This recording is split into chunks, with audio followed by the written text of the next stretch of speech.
There's Dario Franchitti, currently 11th. Points do matter.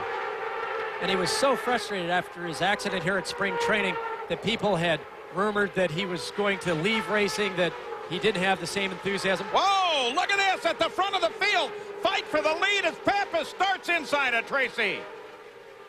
Papis takes the lead, 10 to go. Traffic being the issue here. Your P1 all the way, babe. And now look at Moreno coming down the inside of Tracy. Moreno takes the move on Tracy, too. Moreno comes to second. Jimmy Vasser's closing in. So is Patrick Carpentier. They flash the line, 9 to go. And in that, boy, it's tight.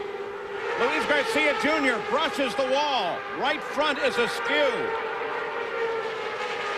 But again, when you run within the 10th lap of the finish, if that car can be gotten out of danger in any way, they will not go yellow, and they have not yet. And I don't think there's anything wrong with Paul Tracy's car. 8 laps to go. I just think he had to lift. He lost some momentum, and it took him almost a full lap to get back up to speed again. Now watch, coming off this corner, you've got Michel Jourdain Jr., Luis Garcia Jr. Look at the run Max has got. This is exactly what we had talked about before, using a pick. Goes down to the inside. Paul's now way out of the throttle as the car starts to get high, and that allowed Moreno to get by as well, going down the back straightaway. Yeah, but as you pointed out, Max got very high as he went into turn 1 after making the pass. Well, he just carried a tremendous amount of speed in there because he didn't want to lift and allow Tracy the high line, where Tracy would then come back and shut the air off to his car going around the corner. And in fact, Tracy got in so much trouble there that Moreno got around as well. So Tracy falls from first to third. Jimmy Vasser now sits in fourth behind Tracy, followed by Patrick Carpentier. Nice and smooth, plus 1.5. And as quickly as Max could catch up to the back of Paul after he got held up in traffic, I thought that Max must have a quicker car. And now look at him start to pull out. He's gaining about 0.2 of a second a lap over Moreno and the rest of the field. Remember last year's Michigan 500 where Max Papis, going to the final laps, had the race in control? Well, fuel is not going to be an issue here today. Plus 1 to Moreno. 4 to go. Well, maybe Max finally gets that elusive first win. And he picked up another 0.2 of a second on that lap. Looking at speeds at the line. And the intervals, we see Max still with the fastest lap. He's running pretty clear right now once he got past that traffic. Moreno second. 4 to go, Max. Great job. And Gil DeFerrin third quickest.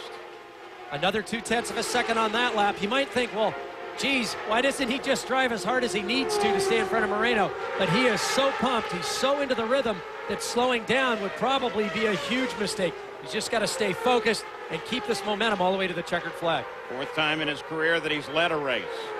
He's And leading it at the right point. And right now he's got slower traffic ahead of him. 1.3. And he wants to make sure that he's got some margin here so that if he does get bottled up in traffic, and it looks like right now he doesn't want to give Moreno the chance to do what he did to Paul Tracy. Bit of traffic ahead. That's Norberto Fontana in front of him. So he wants to make sure he gets off turn 4 clean and try to pass him on the way into 2, and if he can't get it done there, back down to 3. Max. But he doesn't want to get bottled up here. Moreno in second. 1.2 behind as they came across the line. You heard Bobby Rahal giving Max the interval. And Moreno pushing very, very hard. He's now pulled out almost 3 seconds over Tracy and Vasser on his pursuit of Max. Rahal did not give Max the interval as they came across last time.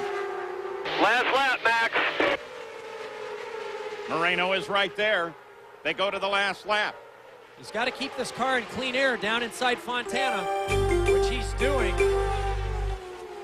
Roberto Moreno in second place. Max Papis is the leader, looking for his first win. Moreno is looking for a way to spoil it and pick up his first win.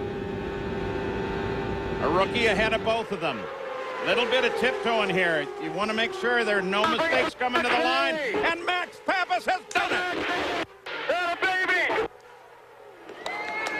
Driving. We made it. We made it. We made it, guys. We made it. Thanks so much. Yeah, good night. I love you. Congratulations, you are awesome. Personal best, Max. Personal best. Papis wins, followed by Moreno, then Paul Tracy, Jimmy Vasser, and Patrick Carpentier. Jan. Well, obviously, it's a bit wild down here. We've got a victory circle celebration with Bobby Rahal. Bobby, this has been a long time coming. Congratulations. Yeah, I'm just proud of everybody, and Max did a hell of a job. We were fighting a loose car, and we made some changes there on the stops, and he just did. He had to run hard when he did a great job. I'm just so pleased for Max. After Michigan last year, he really won that race, and you kind of always wonder, but I'm thrilled for him, for his family who's here, for Miller, everybody. Many times you've won behind the wheel. How much different is it for you here in the timing stand? It sure seems a lot harder to win this way, I'll tell you. I hate it. I mean, you're sitting there and you're a mess.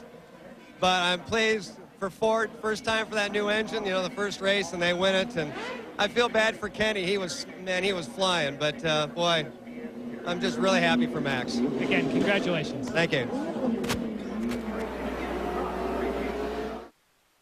Mad Max Papis, the winner of the 2000 season opener at Homestead for his first career win. Paul Tracy giving up the lead with 10 laps left, and then he had to hang on for third after Roberto Moreno got him for second. And it was a good start, I think, too, for the Players team, as both drivers finished in the top 10. Patrick Carpentier 5th, Alex Tagliani 9th. That was how the 2000 kart season started at Homestead, here on the home of racing memories and more, ESPN Classic Canada.